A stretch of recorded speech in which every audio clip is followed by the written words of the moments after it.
জানি না কি কারণে তারা তড়িঘড়ি করে 90 দিনের মধ্যে বাধ্যবাধকতা রয়েছে নির্বাচন করার, তড়িঘড়ি করে তারা নির্বাচনটা করছে। হয়তো তারা মনে করছে সংবিধান সংশোধনী না করে নির্বাচনটা করলে তাদের প্রার্থী জয়লাভ করবে। সংশোধনী হয়ে গেলে হয়তো একটা সমস্যা সৃষ্টি হতে পারে। যাই হোক,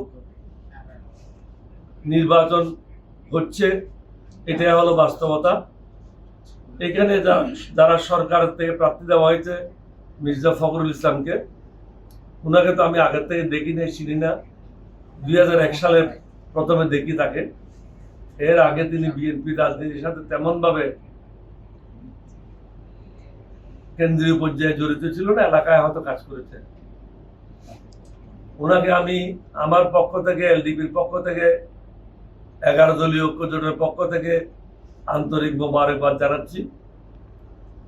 দীর্ঘদিন আমরা একসাথে কাজ করেছি। আমি আশা করব জনগণ যেটা আশা করছে তার একজন রাষ্ট্রপতির কাছ থেকে, তার কর্মকাণ্ডের মাধ্যমে জনগণের আশার প্রতিফলন করবে। বিএনপি এবং অন্যান্য দলের যারা সংসদ সদস্যরা ভোট দেওয়ার জন্য একত্রিত হয়েছেন, তাদেরকেও ধন্যবাদ জানাচ্ছি। সকলের সুন্দর জীবন, সুস্বাস্থ্য কামনা করি। সবশেষে বলবো, আল্লাহ যেন দেশটা সঠিক পথে পরিচালনা করার সবাইকে তৌফিক দান করেন। মানুষ যে কষ্ট পাচ্ছে, জনগণ যে দুর্ভোগে আছে, তাদের দুর্ভোগ যেন লাঘব হয়, মানুষ যেন সুশাসন থেকে বঞ্চিত না হয়, সুবিচার থেকে বঞ্চিত না হয়, এটা আমাদের সকলকে নিশ্চিত করতে হবে। রাষ্ট্রপতির ক্ষমতা সম্বন্ধে আপনারা জানেন, স্বয়ংক্রিয়ভাবে বর্তমানে যে পর্যায়ে আছে, বঙ্গভবনের 3টা বুজুর্গের মাজার আছে, আর ভিতরে একটা মসজিদ আছে। এই 3টা মাজার জিয়ারত এবং মসজিদে গিয়ে নামাজ পড়া ছাড়া তার স্বাধীনভাবে আর কাজ করার কোনো সুযোগ নেই। আমরা আশা করব আগামী দিন সংসদে বসলে ক্ষমতার ভারসাম্য আসবে, জনগণের জন্য সুশাসন প্রতিষ্ঠা হবে, জনগণ সুখে শান্তিতে বসবাস করবে। শহীদদের রক্ত বিতে গেলে হবে না।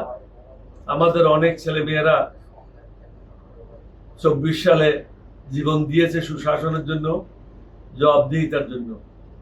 সকল ক্ষেত্রে যদি সুশাসন এবং জবাবদিহিতা নিশ্চিত না হয়, এই দেশে কখনো মানুষ সুখে শান্তিতে বসবাস করতে পারবে না। আপনাদের সবাইকে ধন্যবাদ। আমাকে যারা সমর্থন করেছে তাদের সবাইকে ধন্যবাদ। আপনারা দেখেছেন অনেক সংস্থা তারা জরিপ পরিচালনা করেছে, সার্ভে করেছে।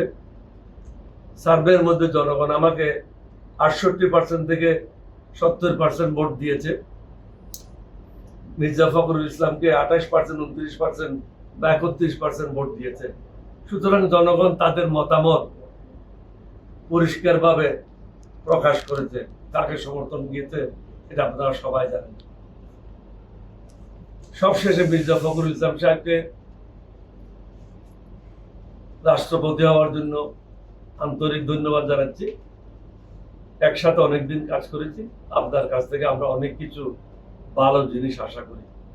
সকল জিনিসের ঊর্ধ্বে উঠে দেশের মঙ্গলের জন্য কাজ করবেন, এটাই প্রত্যাশা। আসসালামু আলাইকুম ওয়া রাহমাতুল্লাহ।